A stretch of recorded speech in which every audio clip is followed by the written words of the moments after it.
Baik, Assalamualaikum warahmatullahi wabarakatuh. Sebelumnya, izin kami dari kelompok satu akan mendiskusikan hasil kerja kami terkait dengan analisis putusan pelanggaran hukum persaingan usaha. Terdapat tiga putusan. Yang pertama, putusan KPPU nomor 6 garis miring KPPU strip 1 garis miring 2013. Putusan Pengadilan Negeri Medan nomor 175 garis miring PDT garis miring 2014 garis miring PN Medan.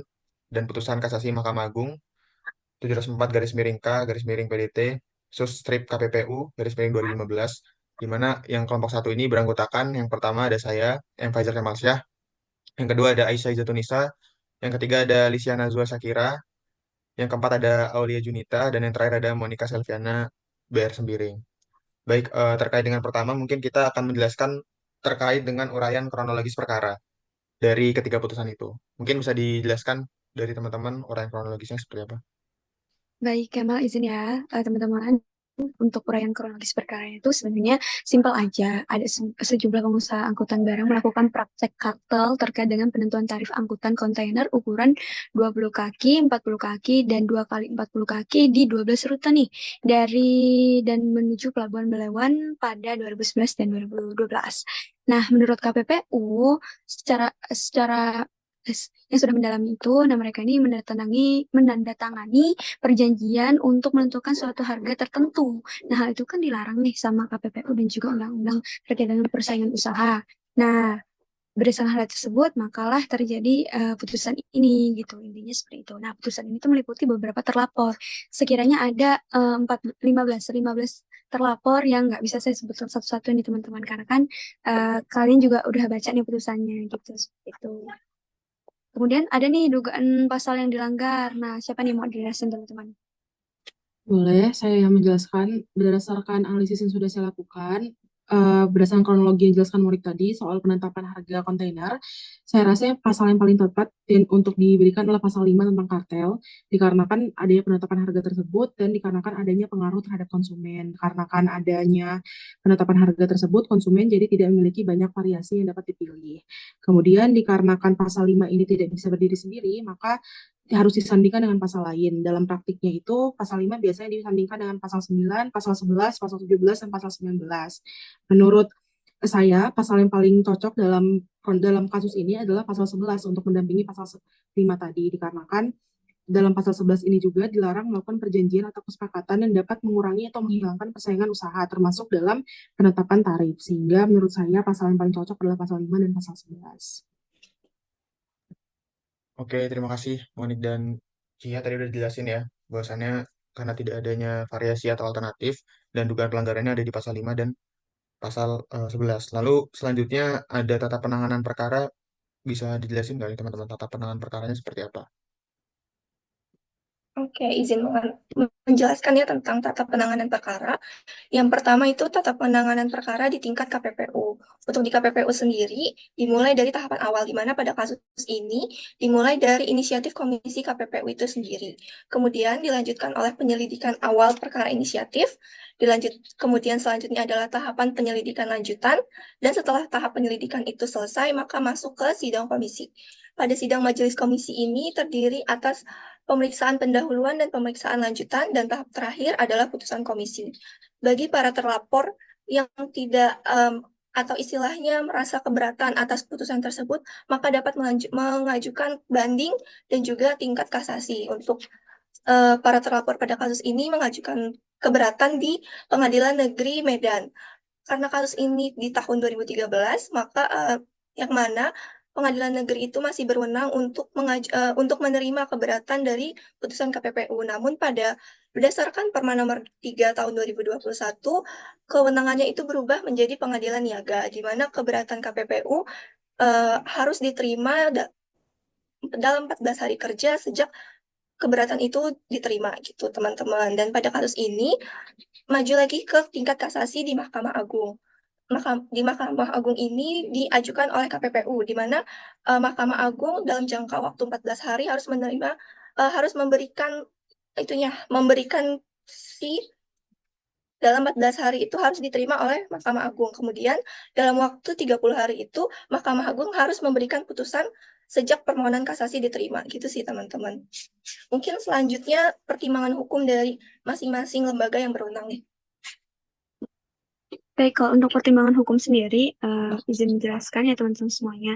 Karena kata Aul tadi kan penanganan perkara yang pertama itu kan ada di KPPU. Baik, nah untuk yang di KPPU ini ada nih nomor putusannya itu 06 KPPU strip 1 garing 2013. Nah, dalam putusannya ini terkait dengan pertimbangan majelis hakim karena memenuhi unsur pasal 5 ayat 1 Undang-Undang Nomor 5 Tahun 1999. Pada intinya, dalam unsur pelaku usaha itu sudah terpenuhi bahwa terdapat pelaku usahanya itu terdapat 15 pelaku usaha yang melakukan perjanjian terkait dengan kontainer tersebut. Nah, makanya di sini majelis Majelis KPPU sudah menetapkan bahwa sudah terpenuhi. Kemudian untuk unsur membuat perjanjian itu juga sudah terpenuhi karena memang nyatanya mereka melakukan penetapan maksud saya melakukan perjanjian untuk menetapkan tarif angkutan kontainer ukuran 20, 40 sama 2 kali 40 2 kali 20 dengan beberapa perusahaan-perusahaan yang terkait. Dalam kasus posisi ini tuh ada 15 perusahaan seperti itu. Kemudian yang untuk unsur ketiga itu unsur pelaku usaha dan pelaku usaha pesaingnya. Nah, untuk pelaku usaha pesaingnya itu udah jelas ya pelaku usaha yang tidak terlibat dalam kasus ini. Nah, kalau untuk pelaku usaha yang terlibat dalam kasus ini itu kan ada 15, maka pesaingnya adalah di luar dari 15 itu. Maka unsur ini sudah terpenuhi. Kemudian unsur menetapkan harga atas suatu barang dan jasa.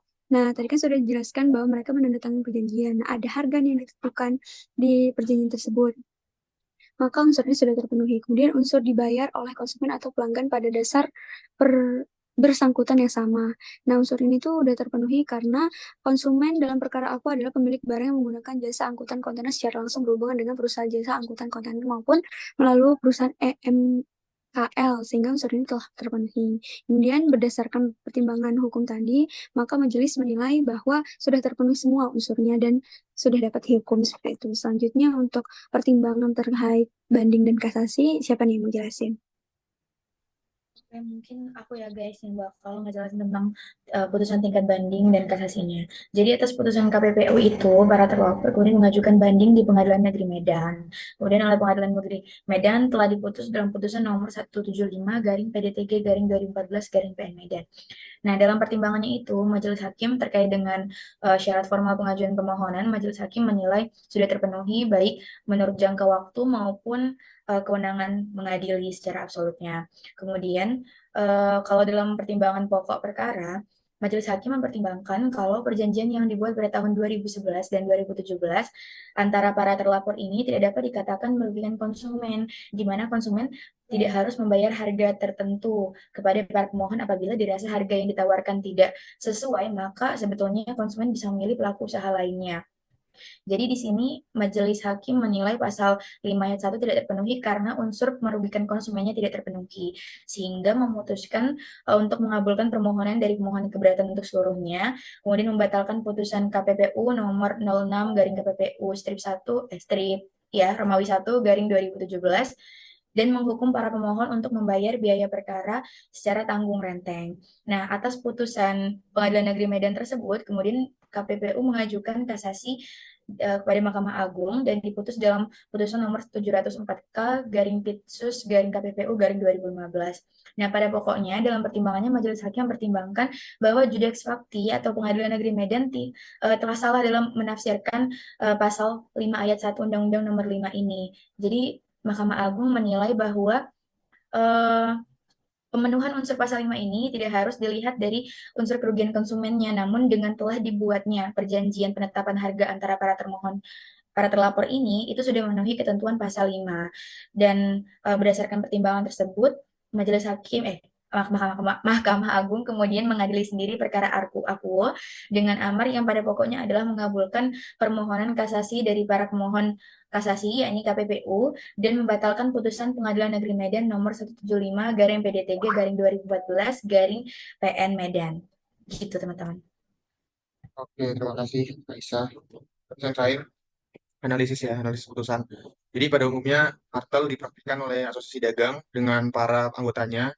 Yang dilakukan ini adalah para pelaku dapat tumbuh dan berkembang pada pasar yang berstruktur oligopoli.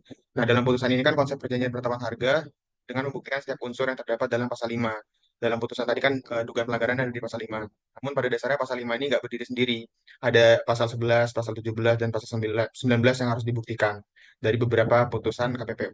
Terus juga di dalam putusan nomor 704 garis miring K PDTSUS KPPU 2015, keberatan yang terdapat dalam memori kasasi yang diajukan oleh pemohon kasasi ini dapat dibenarkan. Hal ini karena memori kasasi pada tanggal 7 Juli 2014 dan kontra memori kasasi tanggal 8 September 2014 dihubungkan dengan pertimbangan judik fakti yang udah dijelasin sama Aisyah tadi.